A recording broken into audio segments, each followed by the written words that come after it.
inasema kuja kwa Yesu mara ya pili, ambao wenzetu wanamuita Isa bin Maryam, ni faida kwa Wakristo au Waislamu. Hii mada ilipendekezwa na Kisede, Ustaz Kisede Shaban. Ile ya kwanza ilikuwa kwa upande wa Ndacha. Sasa nitamwomba mwalimu Kisede dakika 20. Tutaenda kwa taratibu ule wa kwanza, upandishe hiyo mada kwa dakika 20, uelezee ulimwengu na Wakristo na ndani na mtandaoni kwamba Wakristo Waislamu mtapataje faida kwa kuja kwa Yesu mara ya pili. Na mwalimu wa pili upande wa Wakristo, mwalimu Ndacha, naye atapanda vile vile kuleta faida ya kuja kwa Yesu kwa upande wa Wakristo. Nafikiri uko tayari.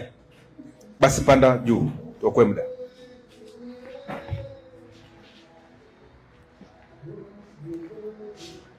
Assalamu alaikum wa rahmatullahi wa barakatuh. Na ndugu zetu katika Adam, tunawatakia amani ya Mwenyezi Mungu iwe kwao. Kwanza tunamshukuru Mwenyezi Mungu Subhanahu wa Ta'ala na kumtakia takaso la dunia, mwokozi wa ulimwengu, bwana wa mitume, bwana wa Yesu, Nabii Muhammadi, rehma na amani ziwe juu yake. Ndugu watukufu Islam na wote ambao si Waislamu, bado tena tunamshukuru Mungu kuona tulivyoanza mada ya kwanza na tunaanza tena mada ya pili. Mada ya kwanza imekwisha, tunaingia kwenye mada ya pili, na mada ya kwanza hatutairudilia tena wala kuigusa, ila tutaanzisha mada ya pili kama isemavyo: kuja kwa Yesu mara ya pili.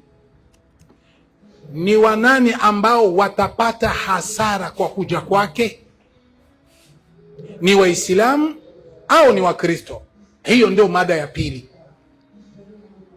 Kuja kwa Yesu mara ya pili, watakaopata hasara, sisemi watakaopata faida, watakaopata hasara, watakaopata matatizo, watakaopata shida ni wanani?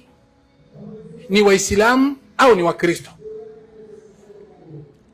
Na mada hii niliteua mimi, na niliteua mada hii kwa malengo ya kuteua mada hii ni kwa sababu kuna mgogoro unaoendelea katika ulimwengu huu, ulimwengu wa Kiafrika hasa na ulimwengu kinyume na ulimwengu wa Kiafrika. Mjadala huu bado unaendelea katika hali ya mvutano ya Waislamu na Wakristo. Wakristo wanasema Waislamu ni maadui wa Yesu, wanampinga Yesu, kwa hiyo Yesu atakuja kuwakomoa Waislamu. Kwa hiyo wanatakiwa wamwamini Yesu, wamkubali Yesu mapema. Waislamu nao wanajitetea, mtume wetu sisi ni Muhammadi. Yesu hawezi kuja kutuangamiza sisi tunategemea uongofu wa Kiislamu kupitia mtume Muhammadi. Wanajitetea kwa namna moja ima nyingine. Mimi kama mwalimu nikasema acha nitie mada hii, maadamu Ndacha anaomba tufanye mdahalo naye, tutazungumza kwenye media na itangazwe. Acha tutie mada hii, tuwasaidie wasikilizaji, tuwasaidie waumini wapate kujua mgogoro huu unafikia wapi, ukweli unaojificha katika matatizo ya kuja kwa Yesu ni nini. Ndio maana nilitia mada hii, na kwa ukweli mada hii ni mada nyeti ambayo itamfanya Mkristo na Muislamu kujua wapi ipo, kutokana na utume wa Nabii Isa na kutokana na utume wa Nabii Muhammad. Kila mtu atajua imani yake imesimamia kunini. Cha kwanza nitawafahamisha hivi,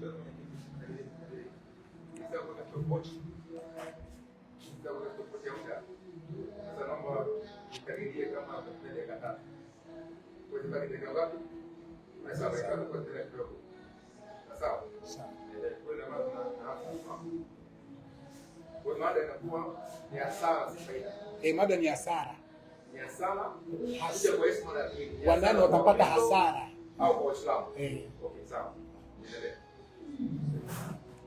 Naam, mwenyekiti alikuwa ananiuliza mada vizuri. Kwa hiyo mada hiyo ni kwamba kuja kwa Yesu Kristo, ni wanani watapata hasara? Ni Waislamu ndio watapata hasara au ni Wakristo ndio watapata hasara?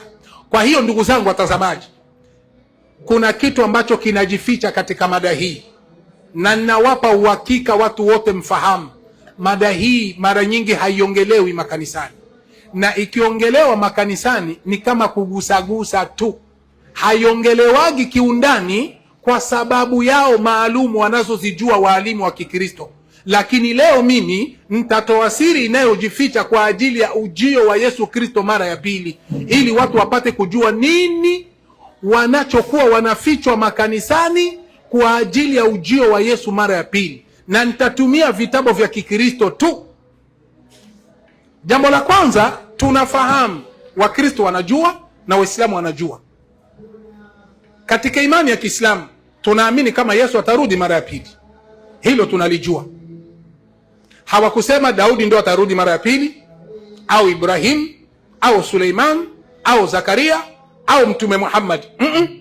Ameteuliwa Yesu atarudi mara ya pili, na atakaporudi mara ya pili kuna kile atakachokifanya. Ana malengo ya kuja mara ya pili.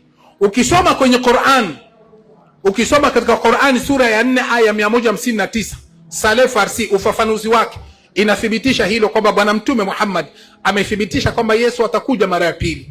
Ukisoma Qur'ani 2:115 tafsiri yake Saleh Farsi inathibitisha hilo, kwamba Bwana Mtume Muhammad atakuja mara Bwana Mtume Muhammad anasema kwamba Yesu atakuja mara ya pili duniani.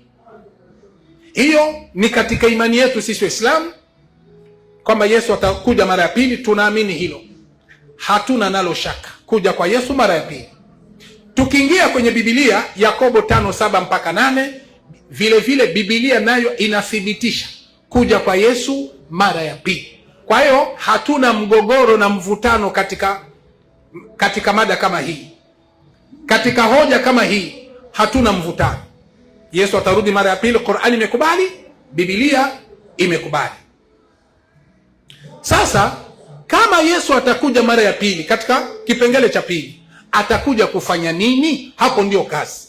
Kwanza tungelijua anakuja kufanya nini Yesu, alafu twende katika kifungo cha 3 na cha 4 na cha 5 ili niweze kumalizia. Tusomee Ufunuo wa Yohana 16:16, tafsiri yake, ufafanuzi wake katika Biblia ya uzima tele.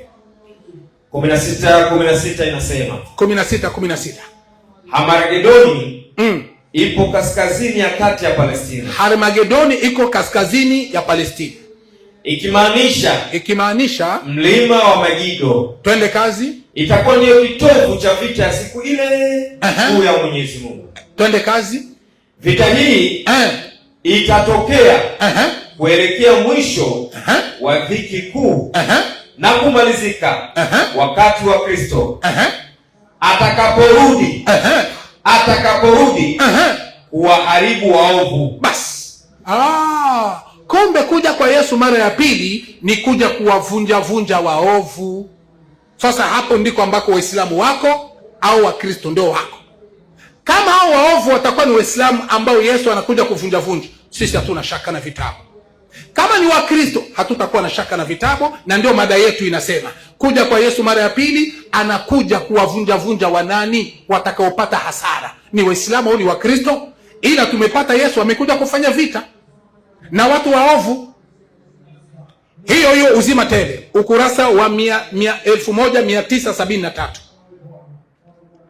1973 inasema, naam, kushindwa kwa mpinga Kristo, mwisho wa dhiki kuu, Shetani atakusanya mataifa mengi pale Harmagedoni kabisa, chini ya uongozi wa mpinga Kristo kabisa, na kufanya vita dhidi ya Mungu na watu wake kabisa, katika vita ambavyo vitahusisha dunia nzima.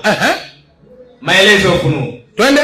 Wakati huo ukifika, Kristo atarudi kwa uwezo wa Mungu. Unaona, Kristo Yesu atakuja kwa uwezo wa Mungu. Twende kazi. Na kuingilia kati ili kumwangamiza yule mpinga Kristo. Basi, kwa hiyo mpinga Kristo kuja kwa Yesu mara ya pili, Yesu anakuja kumwangamiza. Sasa kinachokuja sasa ni hiki. Hayo maangamizi ndio Wakristo hawajafundishana kanisani, mapasta wanaijua, lakini hawatoagi ni maangamizo gani, na hayo maangamizo yanawaelekea ni watu gani, na hawasemaji makanisani kwa uthibitisho bayana, ili mpate kujua kama Wakristo wanaficha makanisani. Tusomee Tumaini Kuu katika ukurasa wa 198. Ndiyo, Tumaini Kuu ukurasa wa 198 nasema, ili watu wapate kujua kama kanisani wanafichana kuhusikana na kuja kwa Yesu mara ya pili, na nitatoa sababu ya Wakristo kuficha kuna nini. Twende kazi. Ndiyo.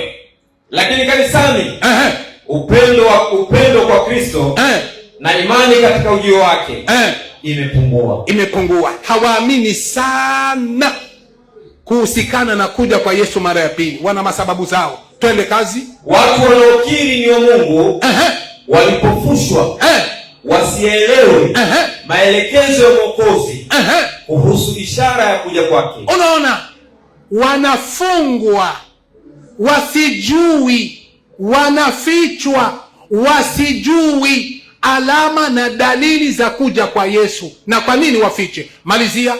Fundisho la kuja kwa Yesu mara ya pili limepuuzwa kabisa, kanisani alizungumzwa. Ndio maana leo nimetia mada hii ili watu wapate kujua kwa nini Wakristo na mapasta hawasemaji habari za kuja kwa Yesu. Kwani kuna kitu gani wanaficha hapa? Hicho kitu leo mimi nitakitoa insha Allah. Twende kazi. Hadi kwa kiasi kikubwa lilipokuwa limepuuzwa na kuachwa hasa Marekani. Hata Marekani hasa wanapuuzia Wakristo wa Marekani. Inatosha. Tusomee Viki Kuu 53 kifungo cha kwanza. Viki Kuu 53 kifungo cha kwanza. Viki Kuu njoo ile 53 kifungo cha kwanza. Haraka haraka. 53 ndio ile nishaitia pale. Kifungo cha kwanza. Ndiyo, 53 kifungo cha kwanza inasema kuna wakati wa taabu unaowajia watu wa Mungu. Unaona? Kuna wakati wa taabu na shida na maangamizi inaowajia watu wa Mungu. Watu wa Mungu hao wanangoja shida inayokuja kwa Bwana Yesu. Twende kazi. Lakini haitupasi kuliweka jambo hilo mbele ya watu daima. Unaona, haitupasi habari ya maangamizi ya kuja kwa Yesu tuwafundishe Wakristo, tusisemi, tuwafiche. Twende kazi. Na kuongoza kuwa na wakati wa taabu mapema patakuwa na mchekecho miongoni mwa watu wa Mungu, lakini huo sio ukweli wa leo wa kuyapelekea makanisa. Kwa hiyo ukweli wa kuja kwa Yesu mara ya pili na maangamizi anayokuja kufanya sio ukweli wa kuwaambia Wakristo mapema. Kwani kuwaambia mapema kwa sababu yake ni nini? Ina maana kuna siri inayojificha ili Wakristo wasijui.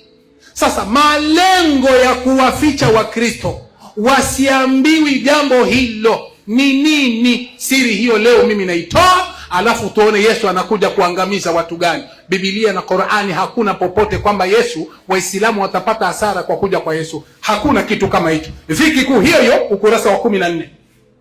Ndiyo, ukurasa Viki Kuu ukurasa wa 14. Ndiyo, ukurasa wa 14 inasema. Ukurasa wa 14 na 15. Leta nikufungulia haraka haraka Sheikh wangu. Ndiyo, tayari. Tayari Ukurasa wa 14, samahani. Ukurasa wa 14 mpaka hapa na 15. Twende kazi. Ukurasa wa 14 inasema. Uko wakati wa taabu unawajia watu wa Mungu. Ndiyo. Lakini hatupasi kuliweka hilo mbele ya watu daima. Hatupasi kusema kwa makanisa kuwapa hiyo siri. Kwa nini? Na kuwafanya wawe na wakati wa taabu kabla ya wakati. Na kuanza kuambia wakati wa taabu kabla ya wakati. Na kutakuwa kupepetwa miongoni mwa watu wa Mungu. Lakini huo sio ukweli. Unaona? Sio ukweli. Twende. Wa leo wa kuyapelekea makanisa yetu. Hatupashi kuwapelekea makanisa yetu. Twende kazi. Ziko nyakati za dhoruba mbele yetu. Lakini hebu tusitamke neno hata moja la kutuamini au kukatisha tamaa. Tusiwakatishe tamaa. Kumbe wakiwaambia hiyo siri ya Yesu kuja kuangamiza, watakata tamaa Wakristo. Kukata kwao tamaa ni nini? Twende kazi.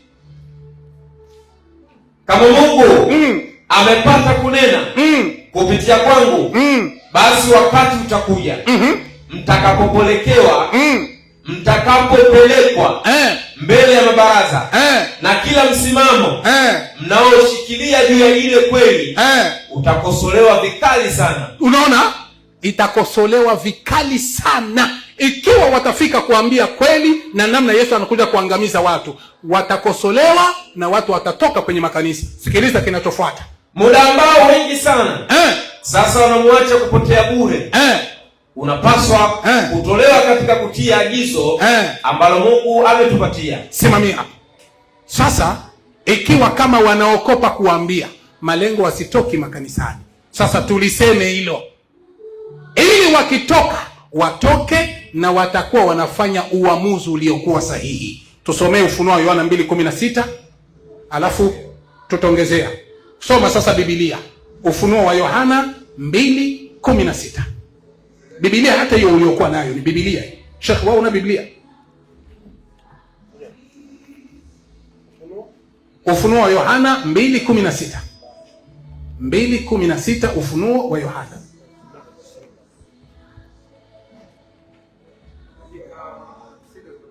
Sita nyingi Sheikh wangu. Sita nyingi sana. Ufunuo wa Yohana 2:16. 2:16 Ufunuo wa Yohana. Ufunuo wa Yohana 2:16 nasema, basi tubu na usipotubu naja kwako upesi. Unaona? Tubu na usipotubu naja kwako upesi. Huyu ni Bwana Yesu anasema. Tubu, usipotubu naja kwako upesi. Sikilizeni sababu ya Wakristo kuficha. Yesu anasema tubu, usipotubu naja kwako upesi. Twende kazi. Nami nitafanya vita juu yao. Kumbe inakamilika. Kumbe usipotubu Yesu anakuja kufanya vita na wewe. Twende kazi. Kwa kuwa upanga wa kinywa changu. Unaona? Nitafanya vita na wewe kwa upanga wa kinywa changu. Sasa haijulikani hapa Yesu anawaambia wanani. Yesu anakuja kufanya nao vita kwa upanga wa kinywa chake. Haijulikani ni Wakristo wala haijulikani ni Waislamu. Soma 17. Tuone ni watu gani hao. Yeye aliye na sikio. Yeye aliye na sikio na asikie. Yeye aliye na sikio na alisikie. Neno hili ambalo Roho anayambia makanisa. Rudi tena. Yeye aliye na sikio.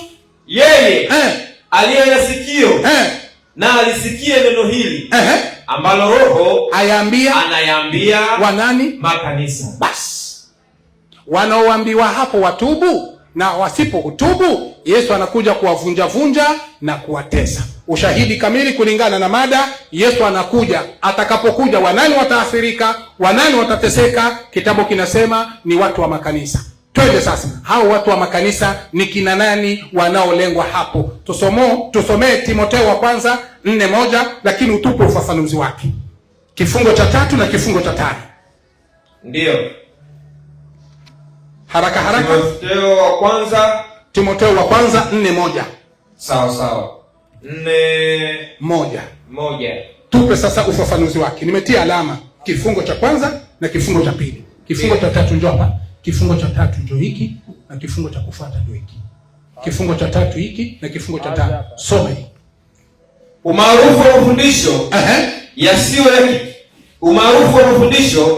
yasiyo ya kibiblia. Naam. Kimsingi utakuwa ni matokeo ya Shetani. Maliza. Akielekeza majeshi yake ya kipepo katika upinzani. Unaona? Mashetani, sababu kabisa tunataka tujue Yesu kuja kuvunja Wakristo makanisani ni kwa sababu mashetani yatapeleka watu wake wapi? Twende kazi. Majeshi yake ya kipepo katika upinzani uliozidi kwa kazi ya Mungu. Twende kazi. Kuja mara ya pili kwa Kristo kutatanguliwa. Sikiliza vitu vitakaotangulia kabla ya kuja kwa Yesu, na ndio maana akija anakuja kuvunja. Twende kazi. Kutatanguliwa na mkazo au nguvu. Unaona, kutatanguliwa na mkazo au nguvu kubwa ya Shetani. Kubwa ya kishetani itatangulia, ndio maana Yesu anakuja kupiga. Twende kazi. Imani itatangulia mbovu. Za kuwasiliana na roho za kuzimu. Kumbe imani ya kuwasiliana na roho za kuzimu zitatangulia, ndio maana Yesu atapiga. dini ovu zilizojificha, na dini za ovu za uongo zilizojificha zitakuwa zimeisha tangulia. Ndio maana Yesu anakuja kupiga, kupagawa na mapepo, kutokewa na mapepo na udanganyifu wa kipepo, na udanganyifu wa kipepo katika dunia, katika dunia na wapi? Na ndani ya kanisa. Bas, Allahu akbar. Ndio maana Yesu anakuja kupiga. Uasi wa Ukristo unaendelea, maovu yanaendelea katika makanisa, huku wanajua wanamtafuta Mungu, huku wanajua wanamhubiria Mungu. Ndio sababu mojawapo ya Yesu kuja mara ya pili ni kuja kuwapiga Wakristo wote. Hakuna Mkristo ataponyoka, na ndio maana hakuna andiko lolote kwamba Wakristo hawataponyoka. Hakuna. Malizia kifungo cha 5 haraka. Ndio inasema waumini waaminifu wasifikiri kwamba kwa sababu ya uasi wa imani unazidi sana ndani ya Kristo. Soma vizuri kaka yangu, ndani ya Kristo hakuna uasi. Rudi tena. Waumini waaminifu wasifikiri kwamba kwa sababu uasi wa imani unazidi sana ndani ya Ukristo. Unaona? Kwa hiyo ndani ya Ukristo uasi na anasa inazidi. Ndio maana Yesu anakuja kupiga kila aliye Mkristo. Aliyekuwa na akili aondoke mapema.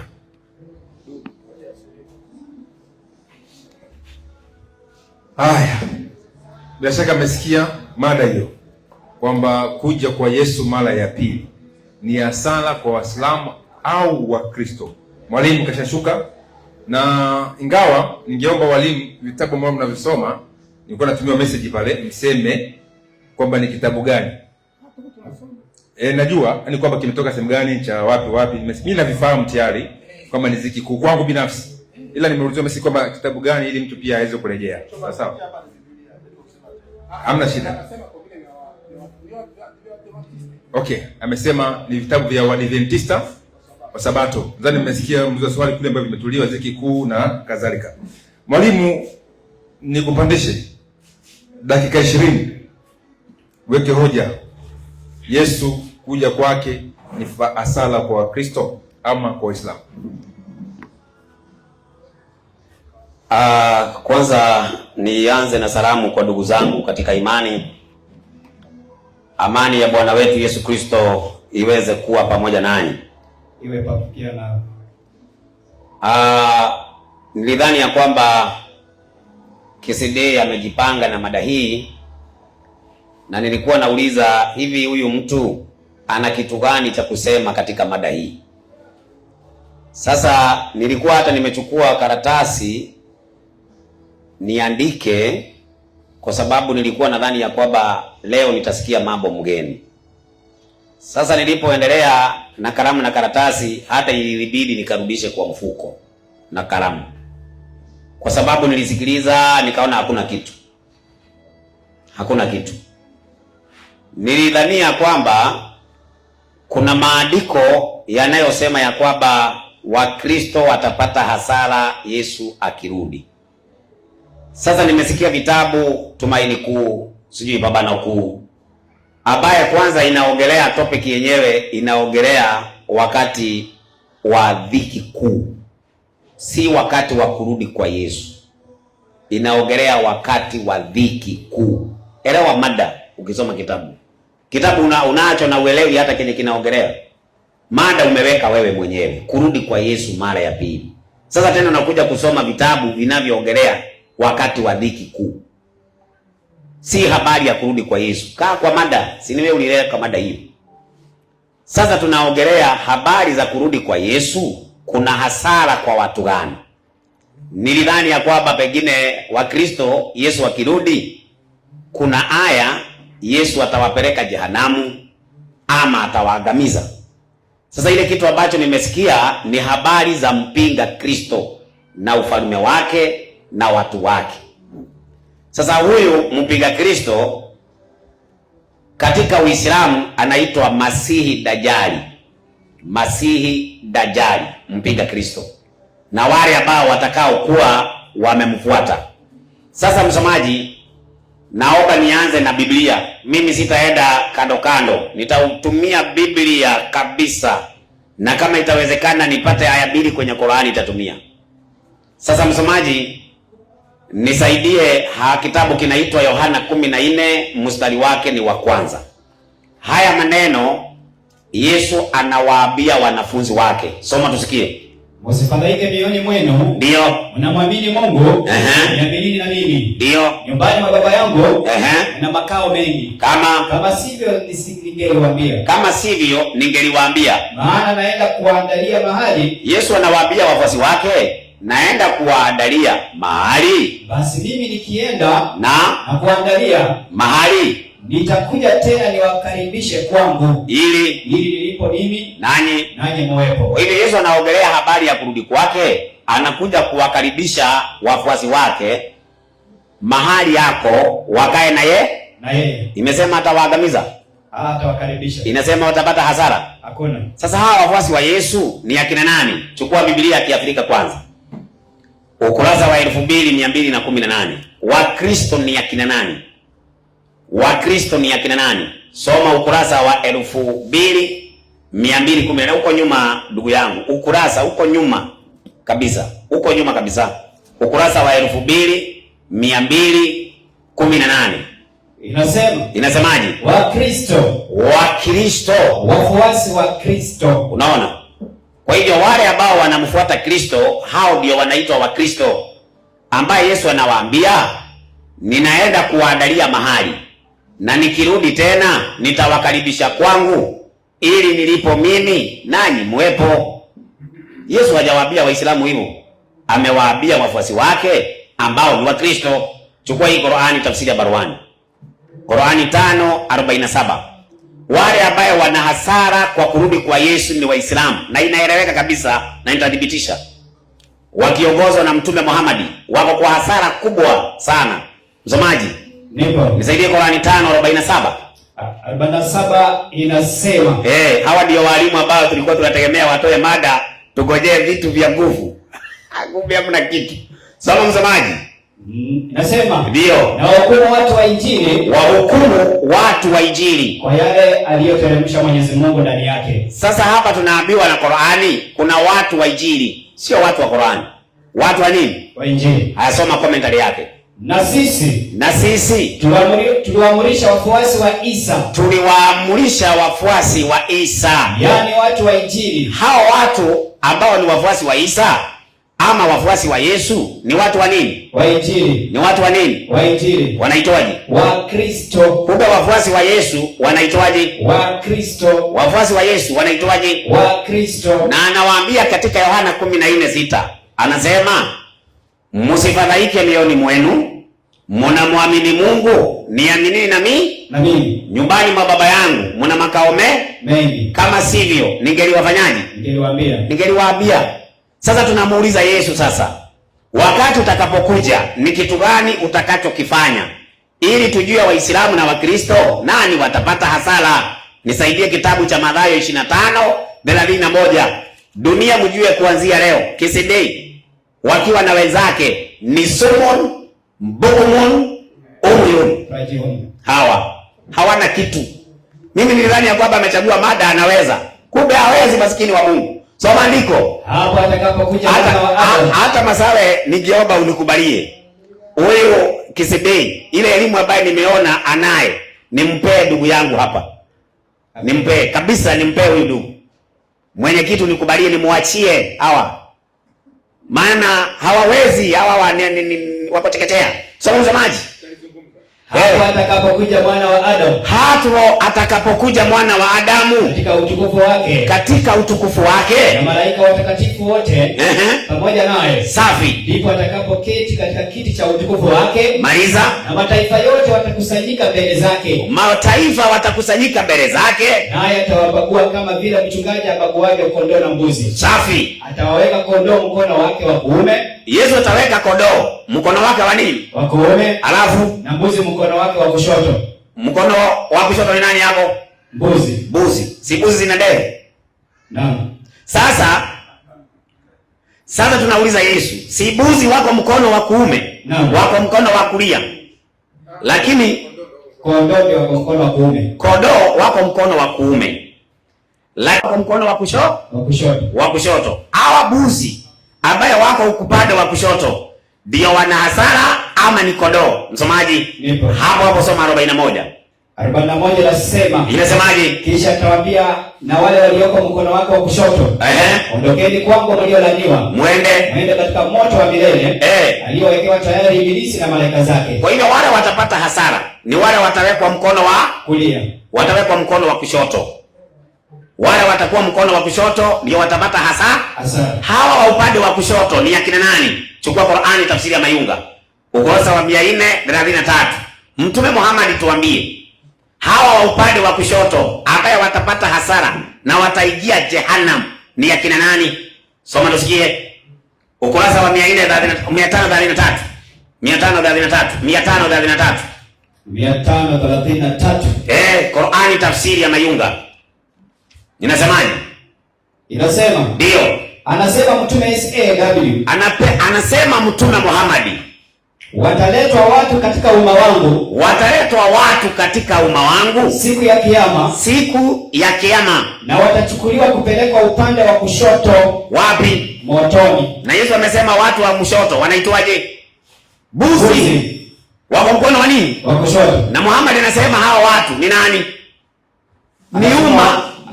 Ni umma wa nani? Wa Muhammad. Kwa hiyo umma wa Muhammad ni wa Kristo ama ni Waislamu? Waislamu. Na watapelekwa upande wa nini? Wa kushoto. Wapi? Motoni. Hiyo ndio hasara.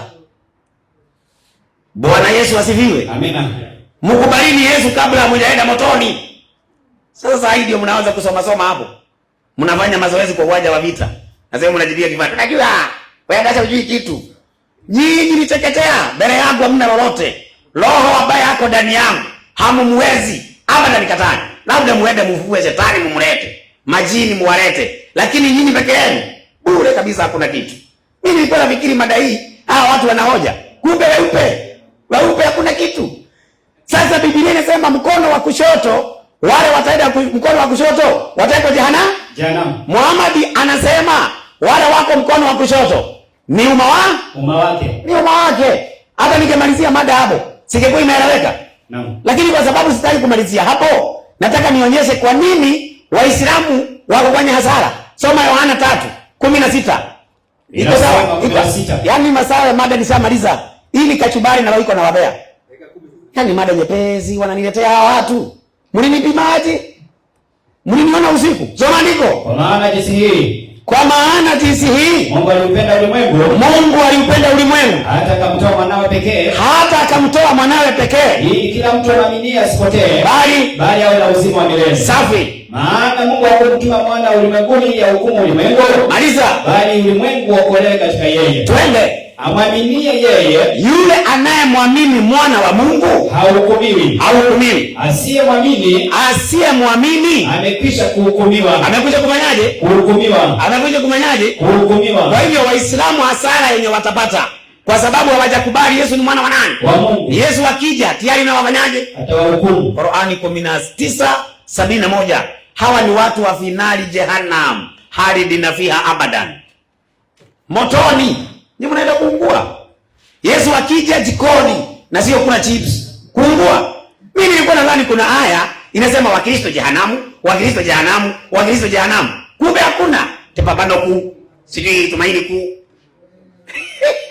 Inasema, soma msomaji, wala hakuna yeyote katika nyinyi. Sasa hii Qur'ani inasema wala hakuna yeyote. Unaona wanasema tesura ate wanapita jehanamu. Yaani ati Waislamu wakienda kwenye ala ako wanapita jehanamu. Msomaji soma chini. Inasemaje? Wanaokwenda peponi. Soma haya. Inasemaje? Wala hakuna yeyote katika nyinyi. Wala hakuna yeyote katika nyinyi Waislamu. Ila ni mwenye kufikia hiyo jehanamu. Ni wenye kuifikia hiyo nini? Jehanamu. Ni wajibu wa Mola wako uliokwisha hukumiwa. Hawa ni watu tayari wameshahukumiwa Wameshahukumiwa. Jehanamu inawangoja. Yesu akirudi jehanamu inawangoja. Huyo mtu wa kuasi, nipe kitabu kinaitwa Wathesalonike wa pili 2:7. Mimi nakuomba mwenyekiti, wacha nimwachie huyu ndugu yangu. Hawa watu wacha nimwachie kabisa mwenyekiti, nakuomba. Soma hiyo 2:7. Hawa elimu yao ni ya kina Deme. na mwalimu mwenzangu hapa. Soma msomaji. Wathesalonike wa pili. Ndio. Wathesalonike wa pili 2:7. 2:7 inasema. Inasemaje? Maana ile siri ya kuasi hivi sasa inatenda kazi. Ambaye lakini yupo azuiaye sasa. Yule azuiaye sasa hata atakapoondolewa, ndio hapo ndipo atakapofunuliwa yule asi. Kuna wakati atafunuliwa yule muasi ambaye Bwana Yesu atamuua kwa pumzi ya kinywa chake. Amekuja kuangalia. Wathesalonike wa pili 2:7. Kufa kabisa. Kifo cha mende. Miguu juu.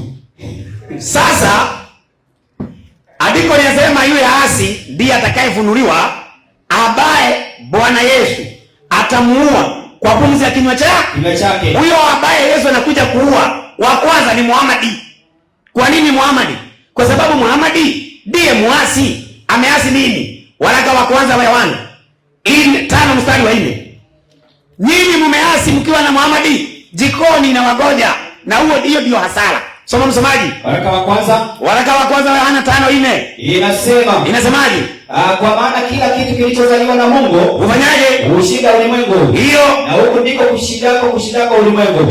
Hiyo imani yetu. Safi. Mwenye kushinda ulimwengu ni nani? Twende. Isipokuwa yeye aminia kwamba Yesu ni nani? Yesu ni nani? Ni mwana wa Mungu. Kwa hivyo yule ambaye ni muasi ni yule ambaye anapinga imani yetu, ambaye Yesu anakuja kumuua kwa kinywa chake. Nani ameasi na akapiga imani yetu? Nisaidie Qur'ani 6:101. Muhammad na wafuasi wake wameshaasi. Yesu akija anawamaliza. Soma msomaji. Suratul An'am. Naam. Aya 101 nasema. Inasema 101. Inasema ndio. Yeye ndiye Mungu wa mbingu na ardhi. Safi. Inamkikaje awe na mwana hali hana mke. Na imani yetu ni Yesu ni mwana wa nani? Wa Mungu. Na yule asi Yesu alikuja kumuua. Muasi wa imani yetu. Muhammad amesema Mungu hana nini? Hana mwana. Lakini imani yetu ni mwana wa nani? Wa Mungu. Kwa hivyo Waislamu na Muhammad ni waasi. Si ndio Yesu akija anakuja kuwamaliza brother. Hiyo ndio hasara. Yesu akija anawakataa. Sasa tunauliza Yesu kwa sababu utakuja, ni watu gani utakayewafufua na ni watu gani ambaye hautawafufua? Yohana 5:22-23. Soma ndio usikie. Yohana Injili. Soma mpaka na 25. Inasema Yohana 5. Hasara ni kwa Waislamu. Yesu akuwe na hasara aje achome wafuasi wake. Atakuwa hajielewi. Yaani ya kwamba Yesu anasema wafuasi wangu ni wa Kristo, alafu aje awachome. Atakuwa anajielewa. Ati Muhammad akuje wafuasi wake awakatae. Wafuasi wa Muhammad wataenda na yeye pande ya Muhammad. Wafuasi wa Yesu wataenda pande ya Yesu. Wafuasi wa Muhammad wako mkono wa kushoto. Wafuasi wa Yesu wako mkono wa kulia. Wa upande wa kushoto motoni. Hasara.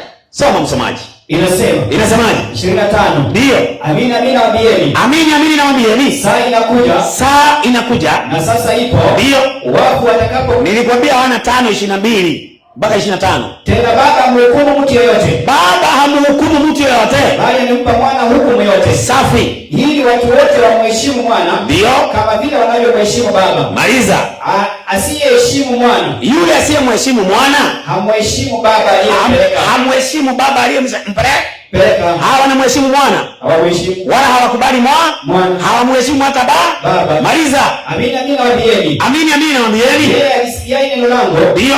Na kumwamini yeye aliyenipeleka. Ndio. Yuna uzima wa milele. Safi. Wala haingii hukumuni. Twende. Bali alipita kutoka mautini. Maliza. Kuingia uzimani. Maliza. Amini nawaambieni. Ndio. Saa inakuja na sasa ipo. Safi. Wafu watakaposikia sauti ya mwana wa Mungu. Sauti ya Muhammad. Sauti ya mwana wa Mungu. Hao wanajua mwana wa Mungu? Hao wamejui. Alafu mnafikiri mtasikia? Wale watasikia ni wale wanajua nani? Mwana wa Mungu. Hao ndio watasikia sauti ya nani? Ya mwana wa Mungu. Maliza. Na wale waisikiao watakuwa hai. Watakuwa hai. Hao wanaweza kusikia sauti ya mwana wa Mungu? Ndiani. Watabaki hai? Kifo. Wale ambao wanajua Yesu ni mwana wa Mungu watakuwa hai. Wathesalonike wa kwanza 4:15. Hasara. Mimi nilikuwa nafikiri una maandiko kama haya. Hata kama si kwa Biblia pengine kwa Qur'ani. Kumbe una tipabano kuu. Sisi tumauni kuu. Tena inaongelea viki kuu. Haiongelei kurudi kwa Yesu mara ya pili. Vitabu vyenyewe umebeba, kumbe hata hujasoma. Soma msomaji. Inasema. Ndio. Kwa kuwa twawaambieni haya kwa neno la Bwana, ndio kwamba sisi tulio hai tutakaosalia hata wakati wa kuja kwake Bwana, maiza hakika hatutawatangulia wao waliokwisha kulala mauti. Kwa nini? Kwa sababu Bwana mwenyewe atashuka kutoka mbinguni pamoja na mwaliko na sauti ya malaika mkuu, safi, na parapanda ya Mungu. Maliza. Nao waliolala katika Kristo, rudia. Nao waliolala katika Kristo, rudia. Nao waliolala katika Kristo watafufuliwa kwanza. Ube wa Kristo ndio watafufuliwa kwanza. Waliolala katika Kristo. Waislamu wanafufuka, takuwa kifo, wanakuja kufufuliwa mauti ya pili, kuchomwa moto. Sasa hasara iliyopo kwa Waislamu ni kwamba Waislamu Yesu atakapokuja anawaweka mkono wa kushoto na awaambie, ondokeni mliolaaniwa muende katika moto aliyowekewa Ibilisi na malaika zake. Na tunaona leo Waislamu wako pamoja na malaika wa Ibilisi, wako pamoja. Maana ukiwauliza majini walisilimu? Ndio, ni Waislamu, ni Waislamu leo. Sasa kama majini ni Waislamu, unafikiria kwamba nyinyi mtaenda muache majini kwenye wanaenda? Majini wataenda jikoni, Qur'ani 6:128. Nyinyi na Waislamu na majini jikoni. Yesu akija hasara yenu motoni. Soma msomaji. 150. Acha hata wachana, watakuja kusoma wao. Nisaidie kitabu cha Yohana 3:36. 36 inasema. Inasemaje? Faida kwa Wakristo. Amwaminie mwana yuna uzima wa milele. Yuna uzima wa milele. Asiyemwamini mwana hataona uzima, bali ghadhabu ya Mungu inamkalia. Ghadhabu ya Mungu inafanyaje? Inamkalia. Sasa tunawacha kuwapea kachumbari kwa dakika moja. Msomaji, hebu chukua Ukristo katika Afrika, ukurasa wa 495. 495. Nisomee. Inasemaje? Hata kifanyike nini? Kwa Wakristo katika ulimwengu huu. Wakristo wana matumaini ya furaha. Kwamba siku moja Yesu atarudi na kuwakusanya wapendwa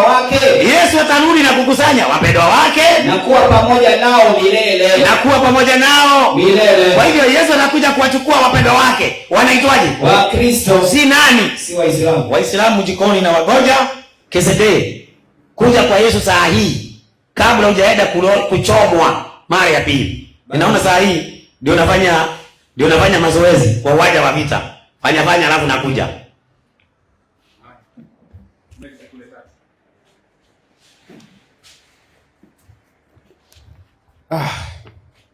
Jamani, mbona mko kimya hivyo? Bwana asifiwe. Amina. Takbiri. Okay. Bado umesema. Sasa pande zote dakika 20 zimefanyaje? Zimeisha. Ila nimempenda Ustazi Kisede Shabani kuleta mada ambayo ni unique, ambayo sijawahi kuisikia katika midaro toka mwaka ule 1985. Sasa upande zote zimemalizika. Hebu shika mbogo. Tunaingia sasa muda wa maswali. Mwalimu Dacha. Dakika 10. Sasa umenikumbusha, maana hii mada ya leo ni nzuri mpaka mwenyekiti natekewa. Dakika 10 Kisede. Yeye anaicho Yeye ana dakika 10 zake. Ndio maana mimi natabasamu muda wote tu. Sio na shaka. Ndio maana na afya. Wewe unakuivuka tu uso. Haya. Twende. Asante sana mwenyekiti, mwenye hekima zake. Pastor Ndacha alipofika hapa, jambo la kwanza amesema ndo mada hii. Nilidhani Kisede ataleta vitu vipya. Mwenyekiti, mimi naona Kisede, acha nimwachanishe tu na yule kama nani yule, ndo nani yule? Abeli Shiliwa.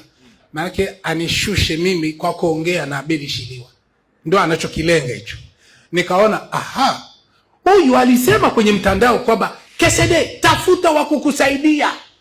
Kama ni Dr. Sule tafuta, kama ni Mazinge tafuta, usaidiwe. Mimi hapa sijasaidiwa, lakini yeye anaanza kutafuta usaidizi baada ya kuona ukubwa wa mada. Anaanza sema mwachie ule. Yote ni nini? Kashindwa. Anaanza kuchochoro.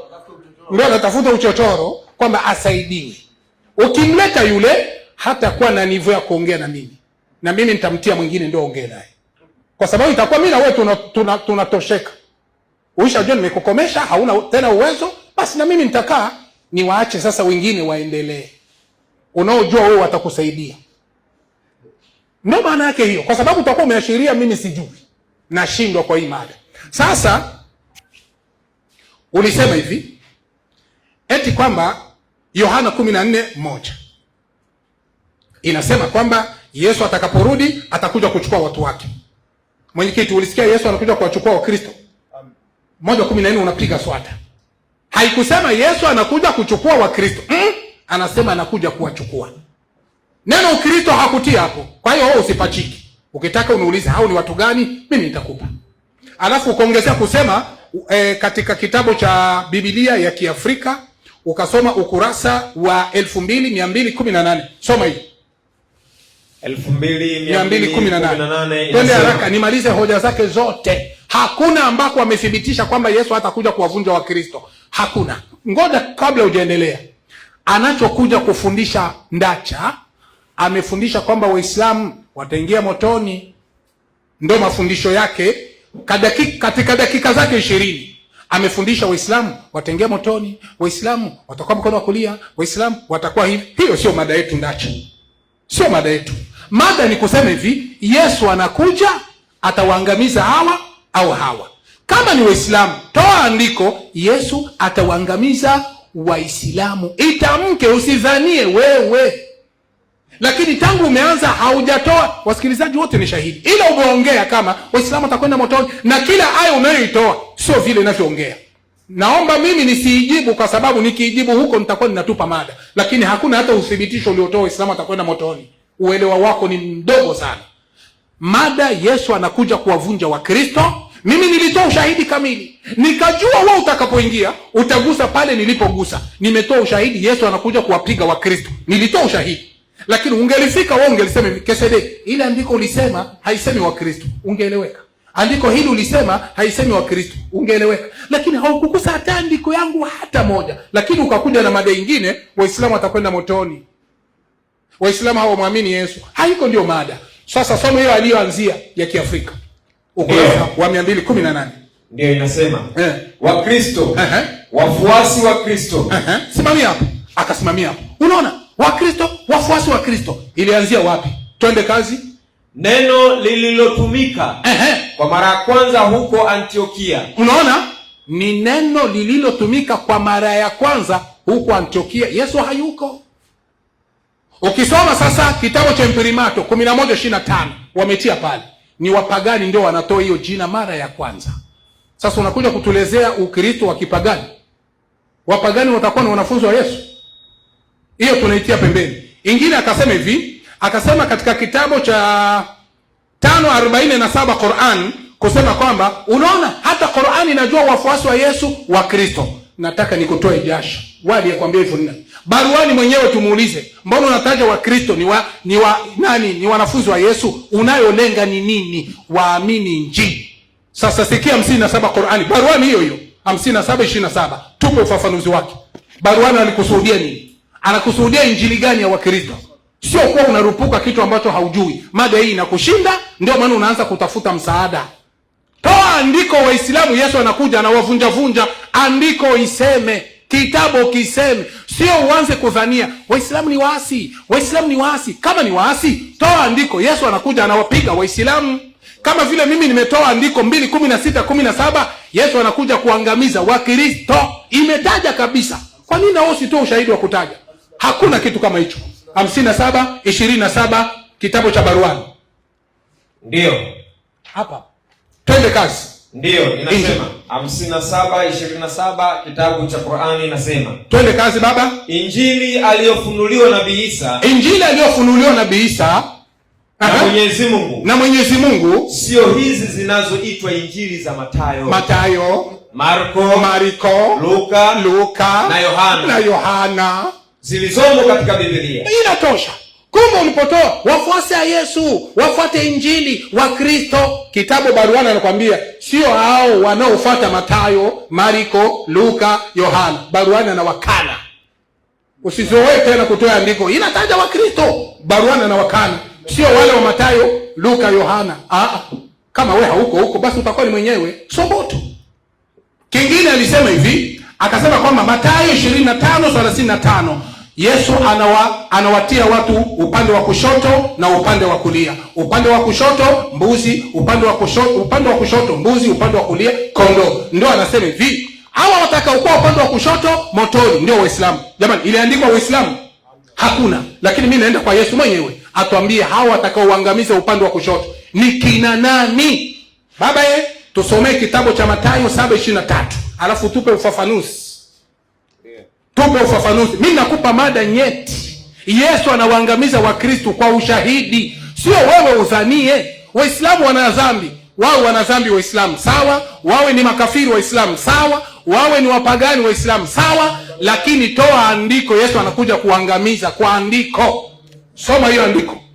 Mathayo 7 uzima tele. Mathayo 7:23. 7:23.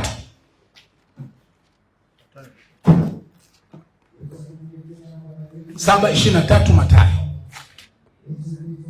7:23 Mathayo. Ndio hii. Tupe ufafanuzi 23 ndio hapa. Twende kazi baba. 7:23 inasema. Inasemaje? Maneno haya ya Kristo yanaonyesha wazi kabisa kwamba wahubiri wanaweza kuihubiri Injili kwa jina la Yesu. Wahubiri wanaweza kuhubiri Injili kwa jina la Yesu? Ndio. Wahubiri wanaweza kuihubiri Injili kwa jina la Yesu. Ndio. Wakitoa pepo na kufanya miujiza wakati wao wenyewe hawana imani iokayo, hawana imani iweze kuokoayo. Twende kazi. Ya kweli ya Kristo. Wakristo wanahubiri Injili, lakini imani ya hiyo Injili hawana. Hiyo ni maandiko. Twende kazi. Maandiko yanafundisha kwamba Injili ihubiriwayo kwa nguvu, shauku ya wazi ya kutenda haki na kufanya miujiza yaweza kutenda nyakati hizi chini ya ushawishi wa nini? Na nguvu za shetani. Basi ukiwaona Wakristo wanajidai kwamba tunahubiri Injili kwa jina la Yesu, tunatoa mapepo, au wanasema wanatumia nini? Mashetani. Sasa hapa tunaingia, kuna kitabu hapa kinaitwa Hofu juu ya mapepo na majini. Kitabu cha Wakristo walichokitunga ni wapadiri. Ukurasa wa 124. Sikiliza kinasemaje. Mimi niko natoa ushahidi kamili. Wakristo wanakuja kupigwa na Yesu. Sidhanie mimi. Wewe uko nadhania unafananisha. Waislamu ni waasi. Andiko gani Yesu anakuja kuwaua?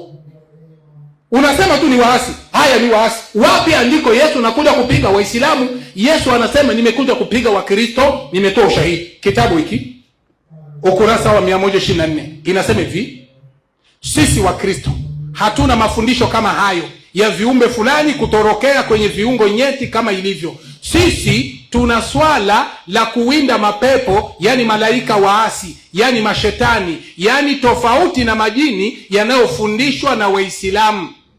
Hujui? Kwani tangu lini majini ni mashetani? Kafundisha nani somo hilo? Ewe nyinyi wa Kristo, muache kudanganywa. Basi ngoja tushitakiwe kwa kesi za uzalilishaji akina mama na akina baba kwa kuwapapasa maungo watoto wanawake. Waalimu wanawapapasa kwenye viungo vyao, kwenye maziwa yao. Siku gani Yesu hata kumgusa mwanamke alimgusa katika kumwombea? Wapi Yesu alitoa mapepo kwa namna hiyo? Mbona kama tunatumia kweli jina la Kristo hata kumgusagusa mtu mwanamke kwa ubaya? Uzuri wa jina la Yesu si kulitamka tu. Ya nini tuwavue wagonjwa wetu wanawake mablauzi, sidiria na sketi, na wanaume mashati tunawavua, tunawafulamisha na tunawatoa masuruali wao sisi wa Kristo? Jamani, sisi wa Kristo tumerogwa. Ndio maana basi Yesu amejiandaa kutukataa siku ile ya mwisho, akisema hakutujua kamwe, atatudhalilisha na tutachomwa tutakataliwa na Yesu. Wa inna ilaihi rajiun. Yesu atawachoma. Ndio mada hiyo. Yesu anakuja kuwavunja Wakristo. Toa andiko, Yesu anakuja kuwapiga Waislamu. Hutapata. Msiba mkubwa. Nimekuongezea dakika kabisa. Mwalimu Ndachi leo kupoteza muda. Naomba uje dakika 10. Kama ningekuwa Mwarabu ningesema inna lillahi wa inna ilaihi rajiun. Msiba. Unajua ni vile tu hataki kusema tu nimeshindwa iishe. Sasa anajaribu asema wacha nikufe kiumeume. Hivi ni nini hamuelewi? Kitu ya kwanza umesema hivi, katika baruani wafuasi wa Yesu wanaitwa Wakristo. Lakini kwa kuvunja hoja yangu ukasema hiyo injili sio hii ya kina Mathayo. Ni sawa. Hata hiyo sio hii ya kina Mathayo, lakini hoja iko pale pale. Wafuasi wa Yesu wanaitwa Wakristo kwa mujibu wa hiyo baruani. Hivyo hujavunja kitu. Mimi nilikuwa nafikiri baruani amesema wafuasi wa Yesu ni Waislamu. Ningekuwa nimekufa mende. Lakini kama hujabadilisha hoja yangu ni ya kwamba wafuasi wa Yesu ni Wakristo, hata kama unadai ni jina walilolipaga watu wa Antiokia ndio limetumika kwenye Qur'ani, wafuasi wa Yesu wanaitwa Wakristo. Sasa nikawa nimesema hivi, kitu ambaye wewe haujaweza kuja na upite katika hiyo hoja. Katika Mathayo 25:31 Yesu anawabagua. Wengine anawaweka mkono wa kulia na wengine mkono wa kushoto. Walio katika mkono wa kushoto hao ndio wanaenda motoni Yesu akija. Hao walio mkono wa kushoto nikatoa dalili kwenye Qur'ani tafsiri ya Mayunga. Ni watu wa umma wa Muhammadi. Sasa naomba nikuongezee kachubari. Watu wa umma wa Muhammadi mpaka maswahaba watakuwa huo mkono wa kushoto. Sasa kama maswahaba wa Muhammadi watakuwa mkono wa kushoto, ni nyinyi mtapona? Msomaji? Naam. Nisomee kwanza, usoma kitabu kwa bozi. Kinaitwaje? Lihabu? Kinaitwa hapa. Kinaitwa Lihabu Sahirini. Soma kitabu. Inasema hadithi gani? Hadithi ukurasa wa ngapi? Ukurasa wa 167. Sasa mimi kwanza nakusomea hadithi za Muhammad zinazokubalika. Wacha wewe hitu vitabu unakuja naye hapa ambaye kwanza kitu ya kwanza usemi ni tu nani, tumeandikwa na nani. Watakana unatambulisha kitabu. Alafu unatuambia nasoma kitabu cha fulani. Ndio tunajua ni kitabu gani unasoma. Sasa soma msomaji, Inasema Abdullah bin Abbas ndio amesema siku moja mtume alisimama akatutolea mawaidha akisema. Akisemaje? Enyi watu wangu. Enyi watu wangu. Sasa Muhammad akiambia watu wangu, si anaambia Waislamu? Naam. Hakika mtafufuliwa kwa Allah. Mtafufuliwa kwa Allah. Hali hamna viatu. Kwanza hamna viatu. Mko uchi na ni mazunga. Kama tulivyoanza umbo la awali. Ndio. Tutarudisha tena. Ni ahadi iliyo juu yetu. Ndio. Bila shaka sisi ni wenye kufanya tuyasemayo. Safi. Fahamuni. Mtu wa kwanza katika viumbe atakayevalishwa nguo na Ibrahimu ni nani? Fahamuni. Ni nani? Wataletwa watu katika umati wangu. Wataletwa watu katika umati wangu. Na watapelekwa upande wa kushoto. Wapi? Motoni. Twende. Nami nikasema. Mola wangu.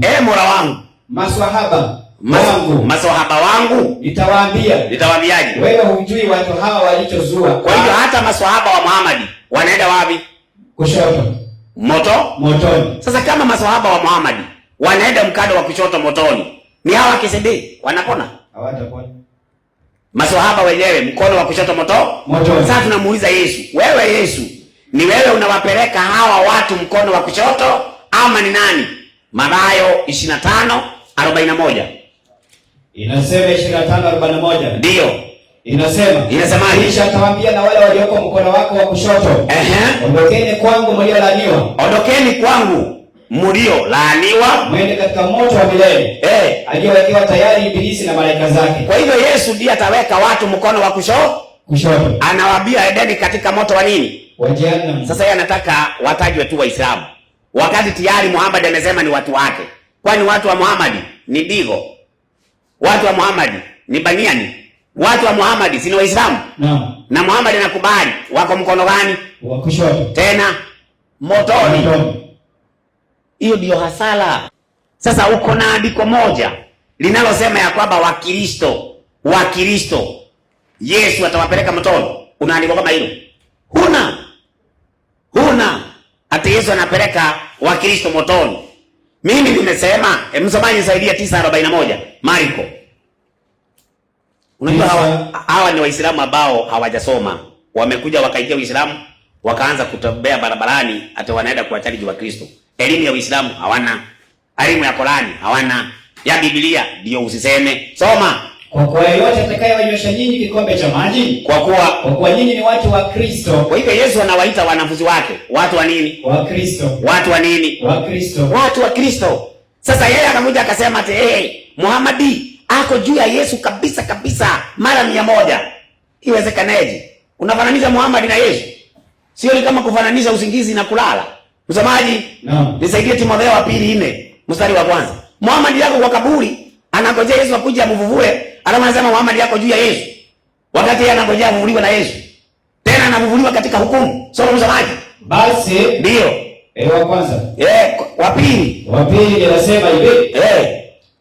Wa pili anasema ndio. Na kuagiza mbele za Mungu. Na kuagiza mbele za Mungu. Na mbele za Kristo Yesu. Na mbele za Kristo Yesu. Atakayewahukumu walio hai na waliokufa. Muhammad amekufa kabisa. Atahukumiwa na nani? Na Yesu. Atahukumiwa na Yesu. Sasa mpaka wewe uniambie, Yesu akija anawaweka watu mkono wa kuume, mkono wa kushoto. Anawapeleka motoni. Nichukulie Mayunga ama nichukulie Arua Marijani. Hadithi ya 1855. Mpaka ala mwenyewe anaweka guu lake jehanamu. Ninyi mnapona? 1855.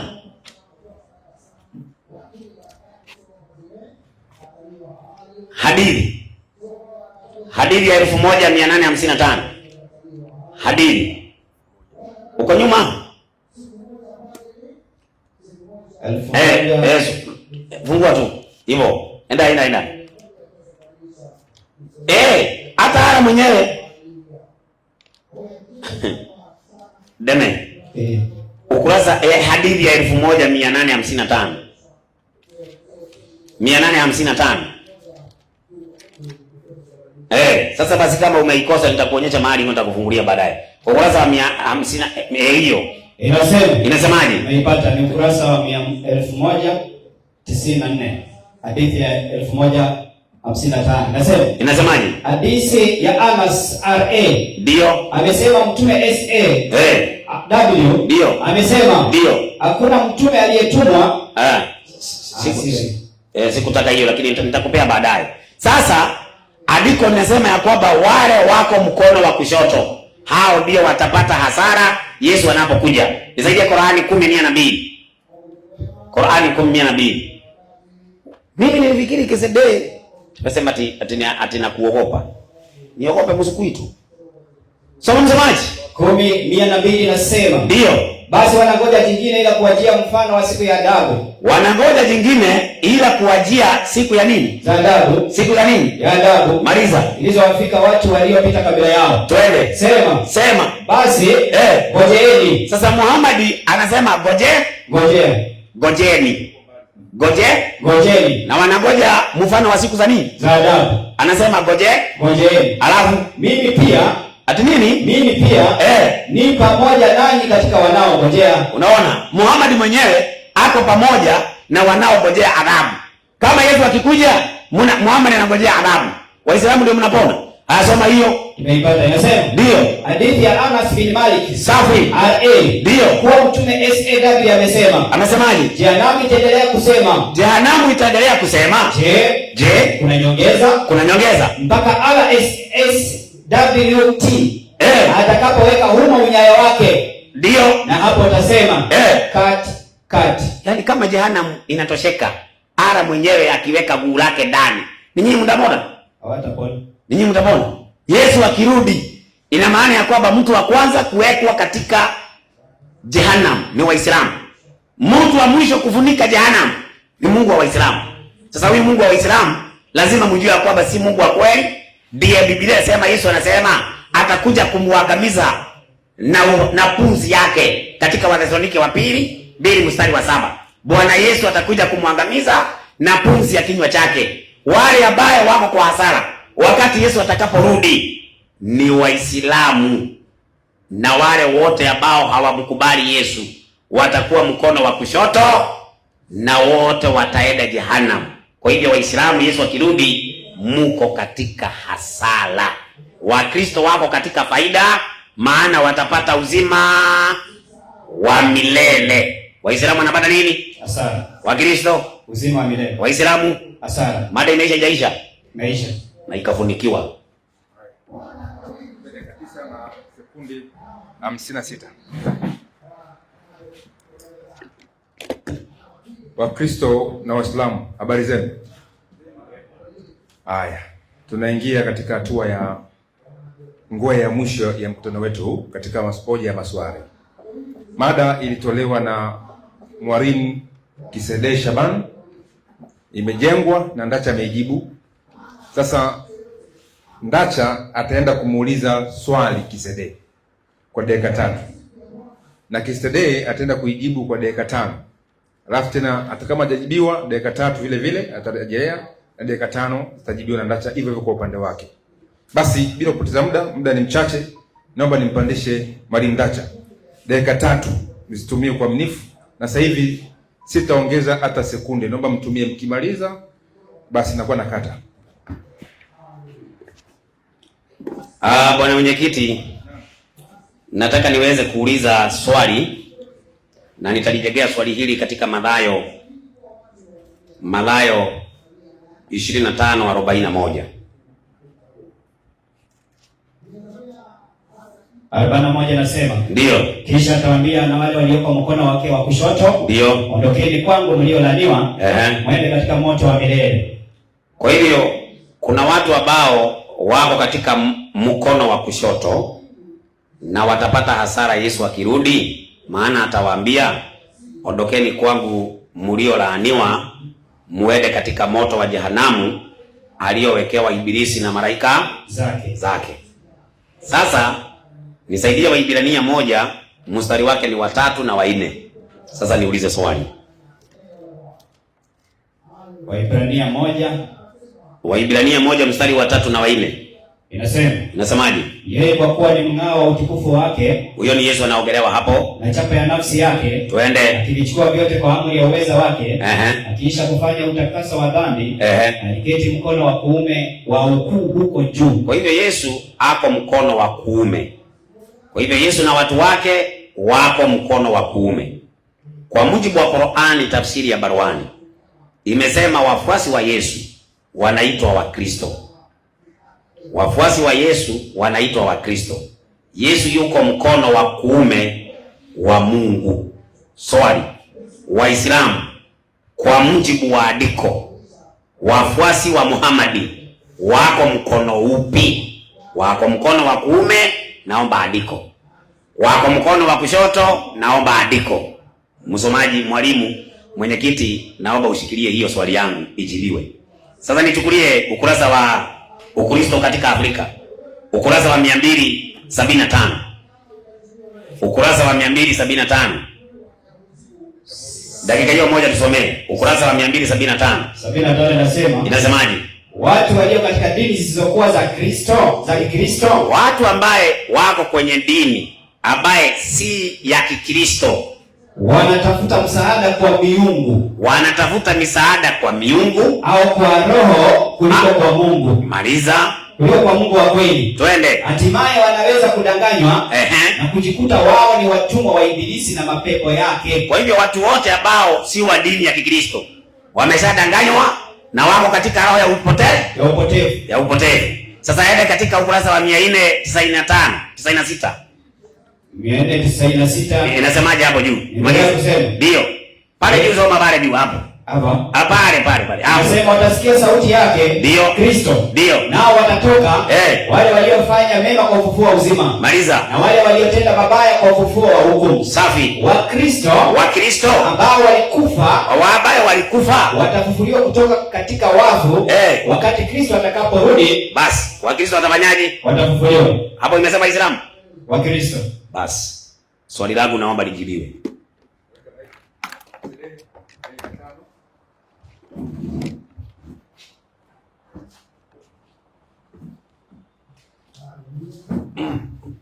Naam, nashukuru sana mwenyekiti. Kabla sijaweza kuingia kwenye swali lake, nimeliandika hapa na majibu yako tayari. Namshangaa Ndacha ameingia mada mingi. Aisha gusa huko, Mungu atatia mguu motoni, sijui Waislamu wataenda motoni, sijui Waislamu ni wakuliani, sijui huko kote unaenda kufanya nini? Ndio sababu nilikwambia umekosa mada. Hii mada ni nyeti na hauna uwezo wa kuijibu, na ndio maana ushakwenda mbali. Ushagusa kila kitu kile ili utafute kueneza mada yako. Ndio sababu nilikwambia usiwe unakurupuka kuongea na walimu wakati mwenyewe huwezi kaongelea mada na uimalize. Mada Yesu anakuja kuwapiga Wakristo au Waislamu. Narudi tena, kila andiko nililolitoa la Yesu anakuja kupiga vita Wakristo inatamka hauigusi. Ila huko naongeza na kutetea. Hapana, Wakristo watafufuliwa, ni watu wa Yesu, sijui kaza wa kaza. Lakini kabla sijaenda huko, nataka nijibu swali lako. Mathayo 25:31-41. Yesu anawaweka watu siku hiyo ya kuangamiza. Kuna watakaokuwa kushotoni na watakaokuwa kuliani. Ameuliza, Waislamu watakuwa kushotoni au kuliani? Si ndio hivyo mwenyekiti? Anauliza Waislamu watakuwa upande gani? Natoa majibu. Sikiliza majibu ya mwalimu, sio kama unavyokuwa wewe. Qur'ani 57:12. Qur'ani 57:12 inasema, Bismillahirrahmanirrahim. Naam. Naomba tuwe makini kusikiliza na tuwe makini. Msikie Waislamu watakuwa wapi? Upande wa kulia, kushotoni au kuliani? Twende kazi. Siku utakapoona Waislamu. Siku utakapoona Waislamu. Siku utakapoona Waislamu wanaume na Waislamu wanawake. Nuru zao zinakwenda mbele yao. Zinakwenda mbele yao. Nuru ya Waislamu iko mbele. Twende kazi. Nuru zao zinakwenda mbele yao. Ziko mbele yao na kuliani kwao. Na kuliani kwao. Kuliani kwao. Kuliani kwa wanani? Kwa Waislamu. Waislamu ni wakuliani, si wa kushotoni. Twende kazi baba. Wanaambiwa furaha yenu leo mnapewa bustani yapitayo mito mbele yake, kukaa humo daima. Huku ndiko kufaulu kukubwa kwa Waislamu. Basi Waislamu ni watu wa kuliani, si wa kushotoni. Uliuliza hao watakaokuwa kuliani ni watu gani na hao watakaokuwa kushotoni ni watu gani? Waislamu watakuwa upande gani? Nimekupa jibu. Waislamu watakuwa kuliani. Hiyo tumemaliza. Usiulizi tena hivi. Natoaga majibu mimi yako yale kama ulivyouliza. Sasa alizungumza hapa akasema Qur'ani Waislamu imewaita Waislamu wa Kristo wanafunzi wa Yesu. Wanafunzi wa Yesu kwa masharti gani? Twende 5:66 baruani. 5:68 baruani. Haraka kwa sababu ya muda. Baruani 5:68. Twende haraka. Ndio, tunafunua haraka. Twende haraka baba. Baruani 5:68. 5:68. Tupe tu ufafanuzi wake mara moja. Au ile kwanza 68, alafu uende 111. Sawa. 5:68 inasema hivi. Naam, 5:68 baruani. Ndio, 5:68 inasema. Ufafanuzi wake haraka. Twende haraka. Ufafanuzi wake inasema. Naam. Ewe mtume, waambie watu wa kitabu. Hakika nyinyi hamtakuwa mnafuata. Enyi watu wa kitabu, yani wa Kristo na Wayahudi, hamtakuwa mnafuata. Ewe mtume, kwa niaba ya wasikilizaji wetu. Ndio. Ewe mtume, waambie watu wa kitabu, yani Biblia. Hakika nyinyi hamtakuwa mnafuata dini sahihi, ila mtapo zitangaza hukumu zote za Torati na Injili na mkaziitenda na mkazitenda na mkiamini Qur'ani iliyoteremshwa na Mwenyezi Mungu kwa mtume wake kwa ajili ya kuongoa watu na yakinika, ewe mtume. Inatosha kaka, ili mpate kuwa watu wa Yesu. Qur'ani inasema ni mpaka muamini Injili kiusawasawa na kuamini maneno ya Bwana Mtume Muhammad. Usi unatumia Qur'ani, wenye Qur'ani ndio sisi. Unapiga aya hii tunakupa majibu. Sasa rudia 111 Qur'ani. Ndio. Na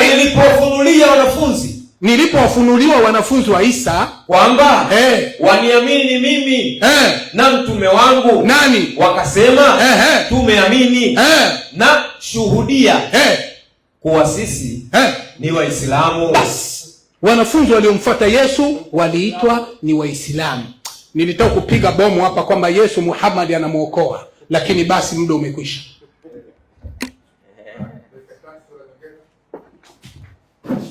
Yaani bwana mwenyekiti, bado ni masikitiko mengine, tumeongeza mengine ya pili. Nimeuliza mkono wa kuume wa Yesu, andiko nimelitoa. Yesu anasema atawabagua kama kondoo. Andiko liko hivyo.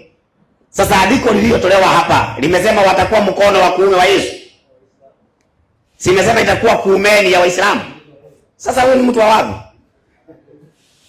Kuumeni ya Waislamu. Sasa andiko lilijegea hoja.